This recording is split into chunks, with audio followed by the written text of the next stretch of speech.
Okay, everybody must know this. The female body has foreskin. Yes, that's right. The female body has foreskin. This is homologous to the foreskin for a male, but however, it's not referred to as foreskin.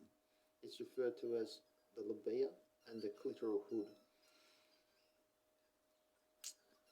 It's just more sensitive for a girl, but on another note, it's it's not acknowledged nowadays anywhere by anybody, only in little areas. If you could imagine the whole world, everybody still has their foreskin, except for a few guys nowadays. If you could just imagine how pathetic that is, and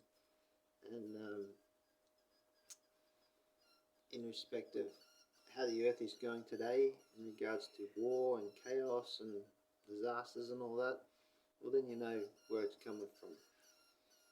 But there is a certain thing which causes people not to be circumcised, not to, well, a certain thing that causes them to still have their foreskin, or everybody to still have their foreskin, and that is bad surfactants. You see, nobody's going to be enthusiastic about being circumcised or having labiaplasty or clitoral reduction, which is what is referred to as for a female. Nobody's going to be really enthusiastic about having those medical procedures with a bad surfactant, such as bar soap or bar of soap. If anybody knows how harsh bars of soap are and how bad they sting your eyes, it's not commended. I commend it not to use that, to put that on the body. And if people wish to, have it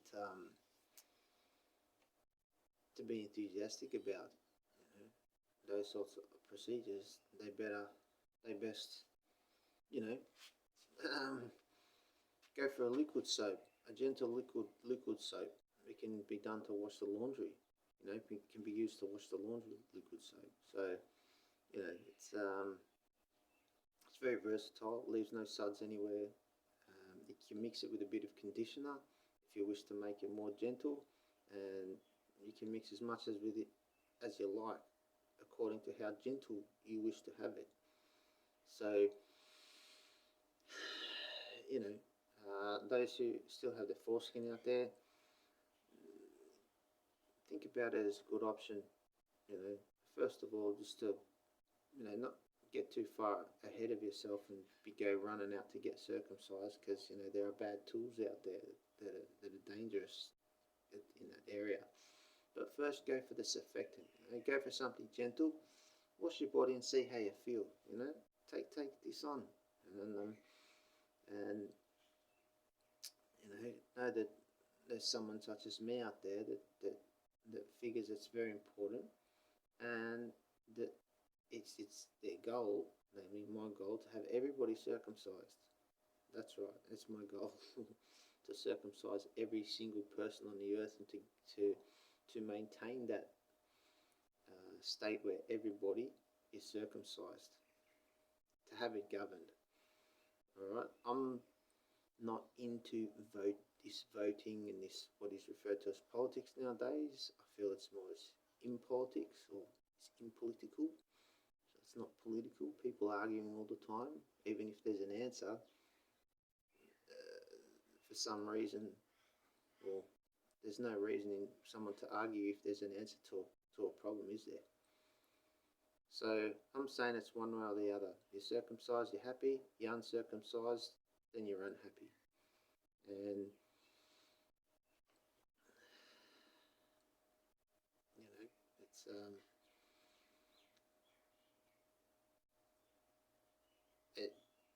it's either one way or the other. Heaven's it's not going to happen when you're deceased. It has to happen when you're alive. You got to put in those efforts, and you got to. There's rites. There's rites of passage. Circumcision, it leads to another thing. When you shave, you become another person. People begin to respect you, and you have a whole nother outlook on life. Okay, you have a wash. You have this. You go in the shower, you get clean. You feel fresh. You're out. You're up. Imagine if you're circumcised. imagine if you have a shave, you feel you become something else, all right? And you begin to know things, and you begin to question things, and get answers, and get revelations. You begin to start realizing things. Okay. Now I mentioned shaving. That's another area. In all areas of puberty, your armpits, your genitals. These are the areas of puberty.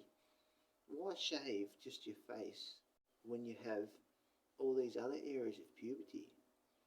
You see, would not that be contradictive to not shave the rest of puberty? I feel for girls in the Philippines that all shave and the guys don't shave. What's that? The girls are all shaven and the guys aren't shaven. The guys are all hairy, but they want to shave their face, but they're not shaving other areas of their puberty. The girls are. Well, a lot of girls are. So, guys and girls be together in that regard. Shave, maintain your puberty. Okay, so we've got circumcision and allobioplasty, clitoral hood reduction for the girls. You've got shaving, have a shave, maintenance of puberty. You've got the wash. You've got to, throw away the bar of soap. You're not going to be, there's no want in sharing a bar of soap with somebody. And, if you don't shave, you're going to get your pubic hairs all in there, and someone else is going to, grab it, and they're going to have to fucking pick it out, and it's going to be, no, it's too harsh. The soap stings. It leaves the skin all dry, leaves suds in the shower. It's ridiculous. Get away. Get a liquid soap. You can wash your laundry with it. Mix a bit of conditioner with it to make it gentle so it doesn't sting. And then see how you feel. Become another person. And be gentle. Or be careful. Be hopeful. Be thoughtful.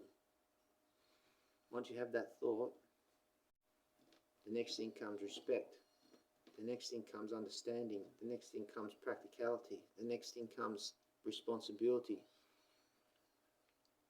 And so on in all the categories of opposites there. You've got to graduate, You can't just, there is this, as I was saying before, there are rites. There are these rites of passage that must be acknowledged and that must be undertaken, ministered to by each and every single person to attain that state, that heaven. So be godly. I figured to throw that word in there. Have some godliness about yourself. Be godly. To have God.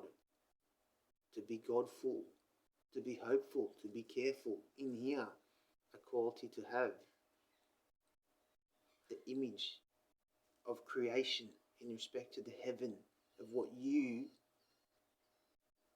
have the desire for, of what you have, or what you have the want for, of such desire for. That's who you are. Well, who you can be if you listen, just follow the steps. That makes sense. This is my goal to know this. It is.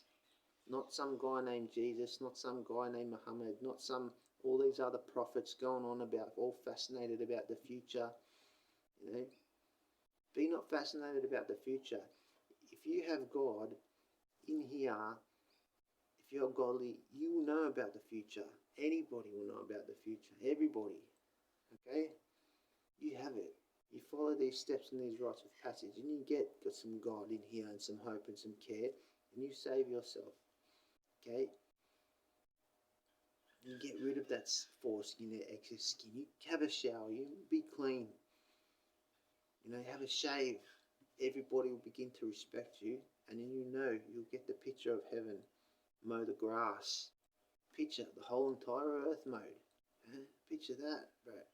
And sis, yeah? Picture all that. Picture all the animals taken care of. Every sheep sheared. Picture every horse's hoof trimmed properly how it should be. Picture all the animals out there that's not being done right now. Picture that. Picture all the people out there that aren't healthy and fit, that are suffering in a war. Picture it, right? And know it's either one way or the other, and there's a time frame. there's a bad era and there's a good era. Because I'm going to go check my food back in a second. I'll take it with me. There's a bad era and there's a good era. For if things, there's a period where things are always bad, and there's always war, and there's always chaos, and there's always disasters. Surely there has to be a period where it all goes away, isn't it? And there's good things.